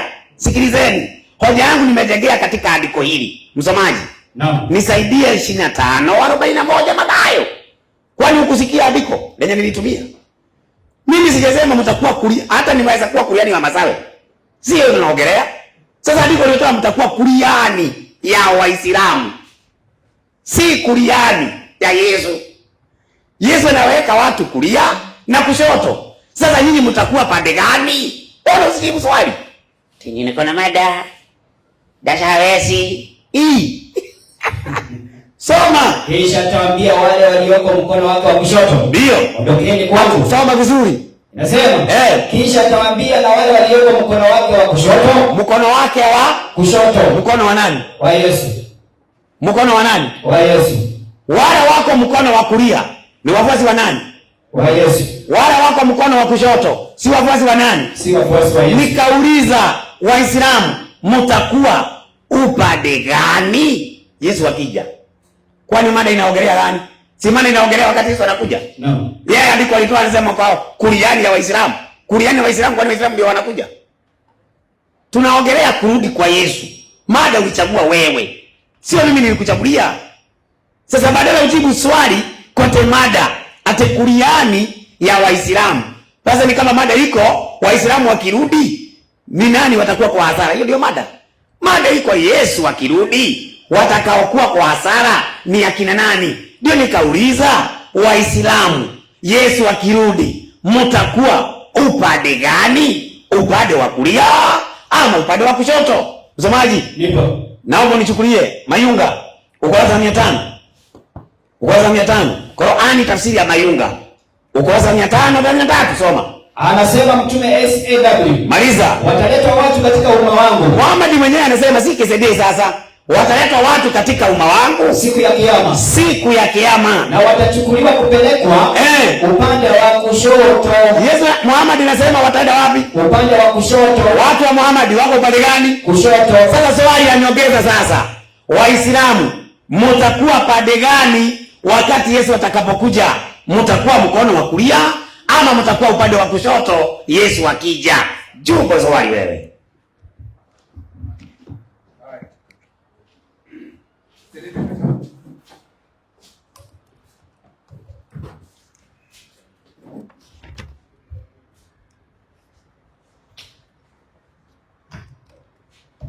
Niliwaambia Ndacha hana mada, hana hoja.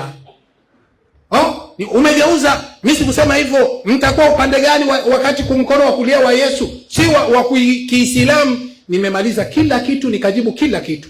Nimemuonesha hivi, wale watakaokuwa upande wa kulia watakuwa ni wanafunzi wa Yesu. Hilo halikatai. Halikatai. Kwanza nimempa 57:12. Qur'ani inasema Waislamu ni wa kuliani si wa kushotoni. Nimempa huyo. Kwa hiyo watu wa kushotoni si Waislamu, wa kuliani ndio Waislamu. Kisha nikampa 5,111 kwa sababu watu watakaokuwa kuliani si ni wale waliomwamini Yesu, si ni watu wa Yesu. Sasa tumepata wale watu wa Yesu ni wanani? Msomaji, rudia Qur'ani 5,111 haraka haraka. 5,111 Qur'ani. Wale wanafunzi wa Yesu wale ambao watakuwa kuliani ni wanani? Si nilikuwa nimejibu. Tena unarudilia. Soma hiyo. Ndiyo, 5,111 Qur'ani inasema. Inasemaje? Tunasoma aya. Na nilipowafunulia wanafunzi kwamba waniamini mimi na mtume wangu, wakasema. Nilipowafunulia wanafunzi gani? Wa Yesu. Aliwafunulia nini? Twende kazi. Ndiyo. Wakasema hao wanafunzi, tumeamini na shuhudia. Tumeamini na Mungu shuhudia kama sisi ni waaminifu mbele yako, kuwa sisi ni Waislamu. Sheria inasemaje? Ewe mtume, watajie umma wako yaliyotokea kwa nani? Tulipowatia hima kikundi cha aliyowataka Isa. Kikundi cha Isa, waliomkubali Isa, waliomfuata Isa. Wakumbushe watu wako na wakumbushe Mayahudi. Twende kazi. Wamwamini Mwenyezi Mungu na mtume wake Isa, na mtume wangu Isa, yani Yesu. Wamwamini na wakamuitikia, wakawa ndio wanafunzi wake mahususi. Wale wanafunzi wakasema kujibu majibu ya Yesu, na wanafunzi wakasema tumeamini ewe Mungu, na shuhudia ewe Mola wetu, na Mola wetu shuhudia kama sisi wanafunzi wa Yesu tumemwamini na tumekuamini wewe Mungu mlezi. Shuhudia wewe Mola wetu mlezi kuwa sisi wanafunzi wa Yesu tumesafisha nia zetu na tunafuata amri zako, yani Waislamu. Allahu Akbar. Kwa hiyo wanafunzi wa Yesu walikuwa ni Waislamu. Unapouliza sasa hawa watu wa Yesu wenyewe watakuwa kumkono wa kulia na hawa watu watakuwa kumkono wa kushoto, Waislamu watakuwa upande gani? Nimekuonesha Waislamu ni wa sehemu ya upande wa kulia, na tunapata wanafunzi wa Yesu walikuwa ni Waislamu, na hawa wanafunzi wa Yesu ambao ni Waislamu watakuwa kumkono wa kulia wa Yesu.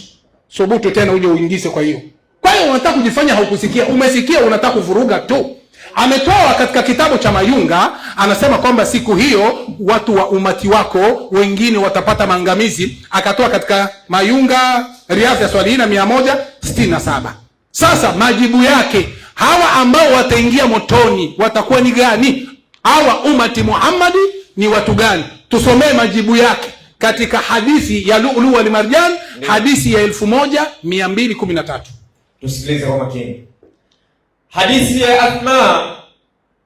ya Asma binti Abu Bakar radhiallahu anha, amesema Mtume Muhammad sallallahu alaihi wasallam. Hiyo ni hadithi ya 1479, Lu'lu' wal Marjan. Ndio. Soma hiyo.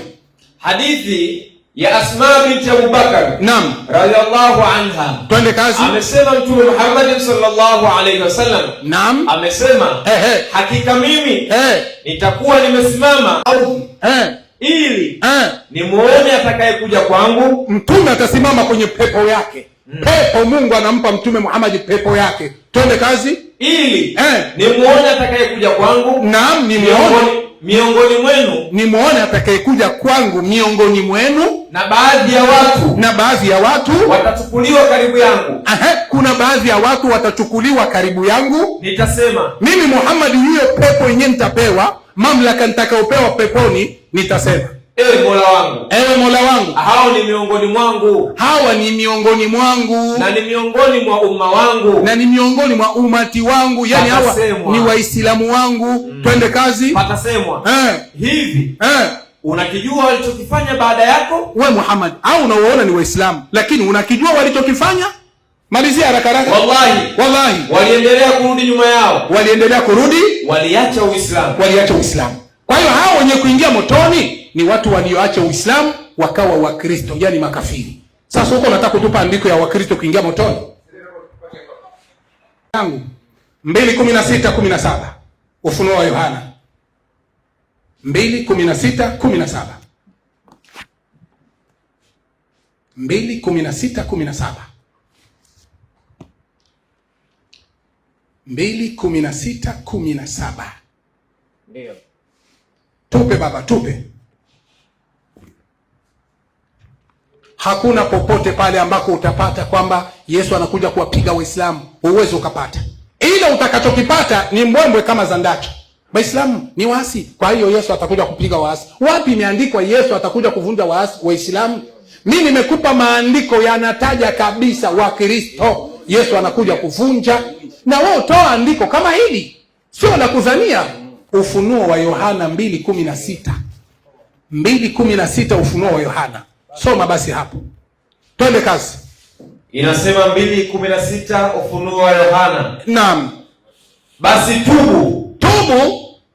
Basi tubu. Na usipotubu naja kwako upesi. Mimi Yesu naja kwako upesi. Nami nitafanya vita juu yao kwa huo upanga wa kinywa.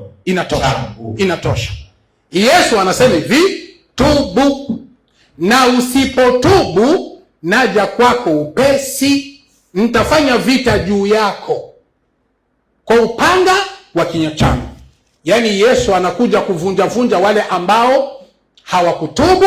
Yesu anakuja kufanya vita juu yao. Swali langu, hao watu ambao Yesu anawaambia hapo kwamba atakuja kufanya vita nao ni Waislamu au ni Wakristo?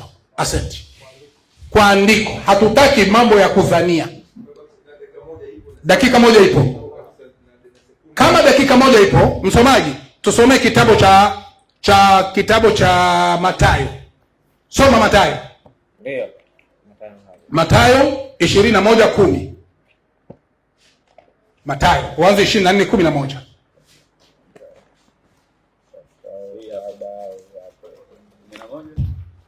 Mathayo 24:11. Anza basi Luka 13:25. Fanya Luka 13:25 mara moja. Kwa hiyo dakika yangu moja, ili nisiendi mbali na dakika zangu. 13:25 Luka.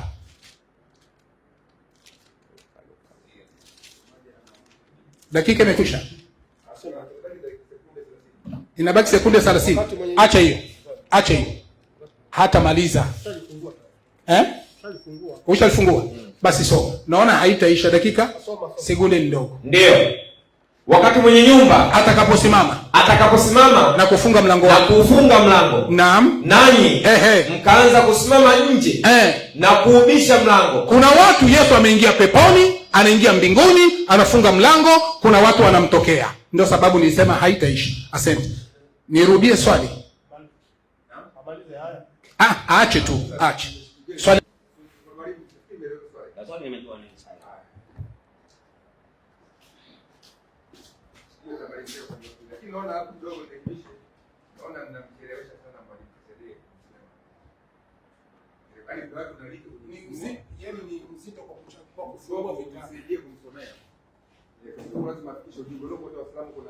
Hata boko mwenyewe unafikiri anajua kufungua? Unafikiri kama angejua kufungua singekuwa ameshasaidia? Sijazi tayari nishazama.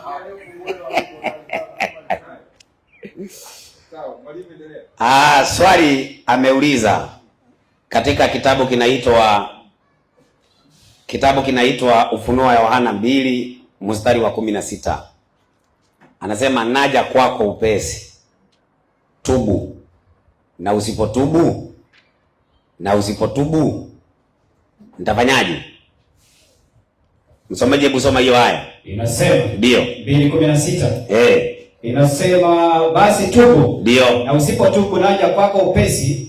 Nami nitafanya vita juu yao kwa huo upanga wa kinywa changu. Juu yao ama juu yako? Juu yao. Lakini sehemu ambayo imesoma andiko imesema tubu. Tubu ni wengi ama ni mmoja? Ni mmoja. Upanga unafanywa juu yao.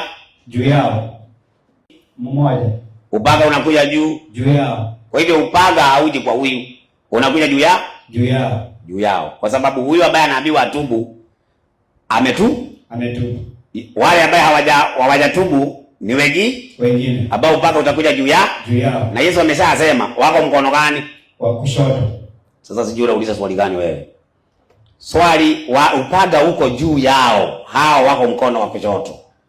Sababu hoja yake ile iko najua ni kwa sababu ya mstari wa 17. Sikiliza roho jambo hili baya roho aambia makanisa. Hiyo ndio ile kitu ambaye ako naye hapo. Sasa Yesu ana kanisa lake.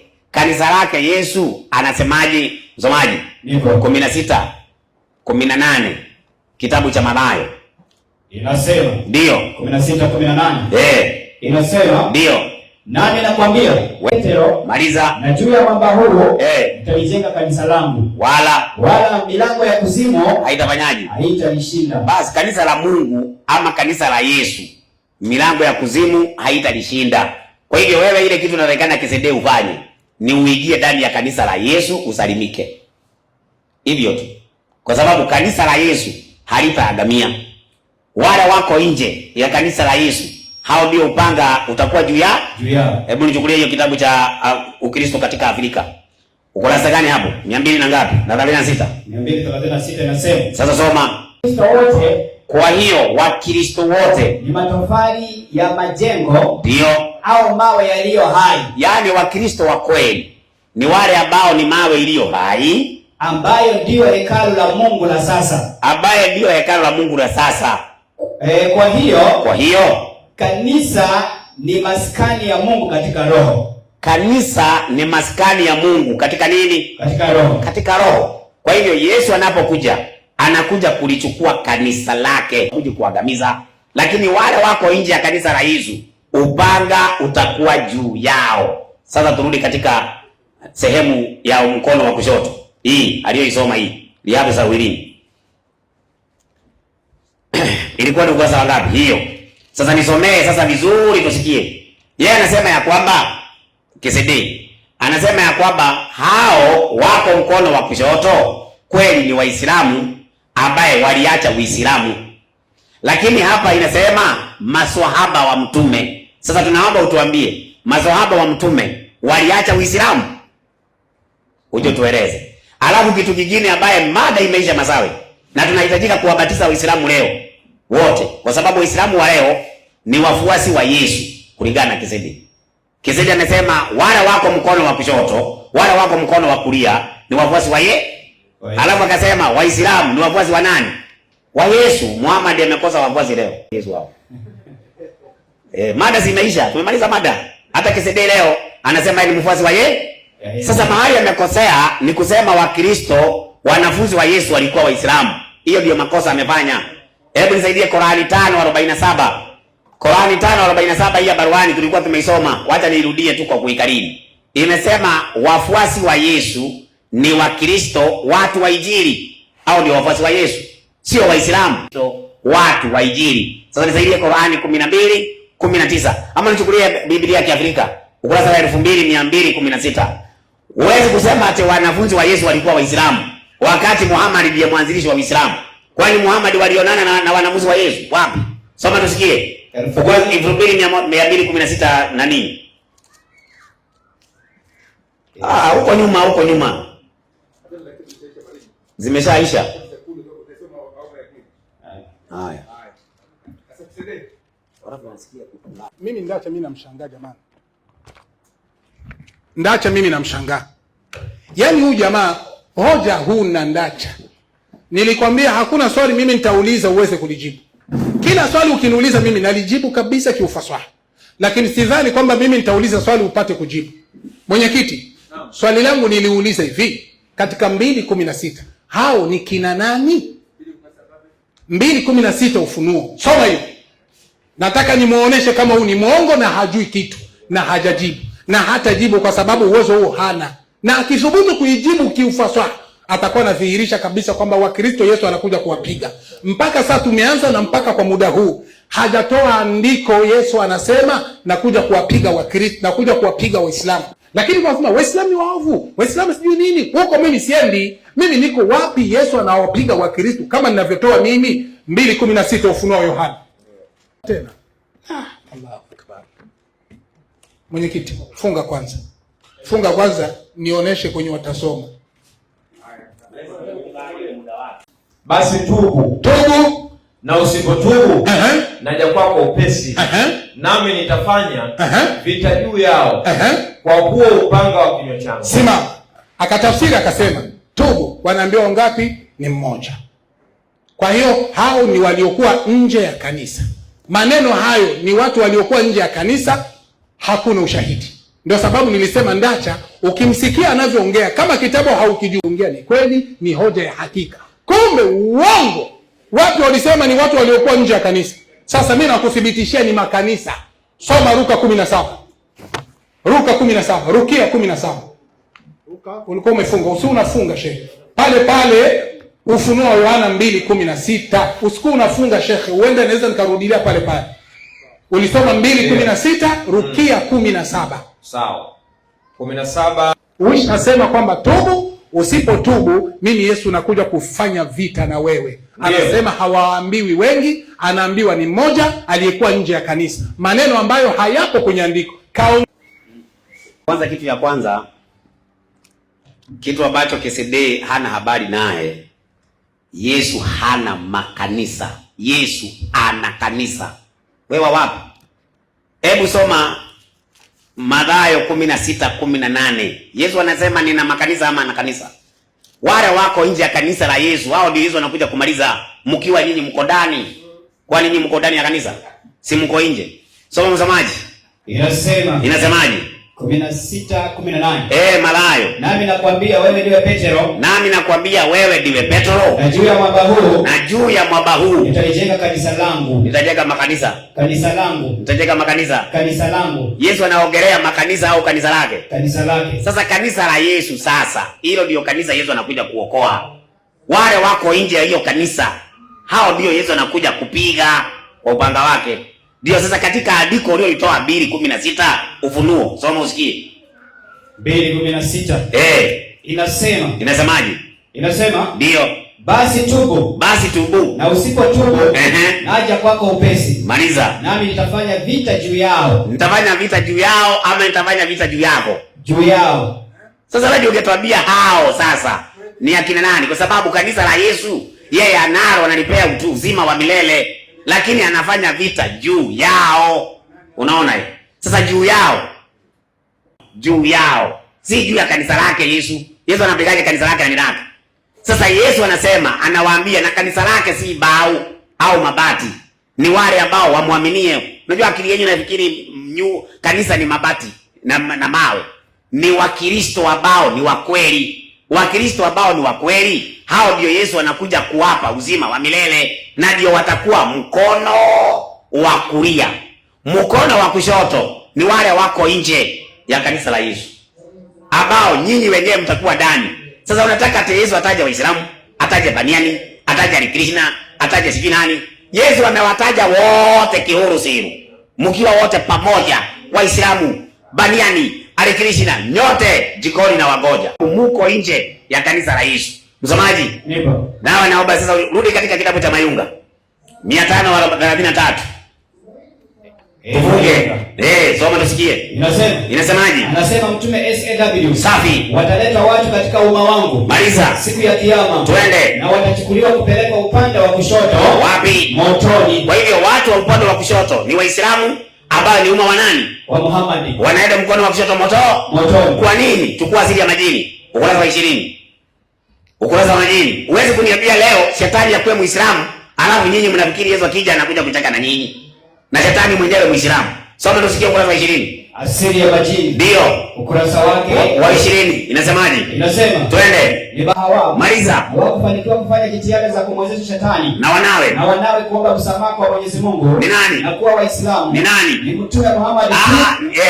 Ni Mtume Muhammad tu. Safi. Ndiye aliyemsilimisha shetani akawa Muislamu. Kwa hivyo hata devil Lucifer ni nani? Muislamu. Alafu nafikiri Yesu anakuja kucheka na nyinyi. Sasa nisaidie, kwa nini Waislamu Yesu akija acheki na nyinyi?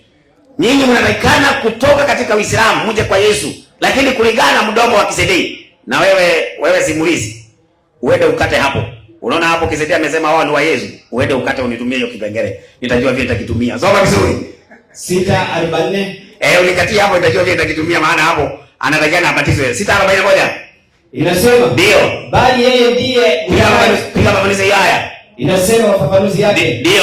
Haya yanaonyesha kuwa makafiri wa zama hizo walikuwa fadhali wa Mwenyezi Mungu kuliko hao Waislamu wa zama hizi. Wanaomba mizimu na nini na makaburi na nini na majini. Hiyo ndio maana hizo akija ni hasara. Biblia kiagirika ukurasa wa 2216 changamka haraka tumalize. Inasema Uislamu dini iliyoenea duniani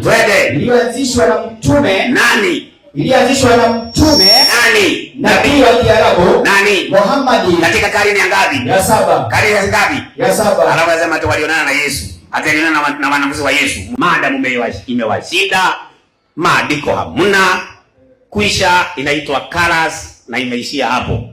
Fugeni virago kutoka kwa Muhammad, kujeni kwa Yesu.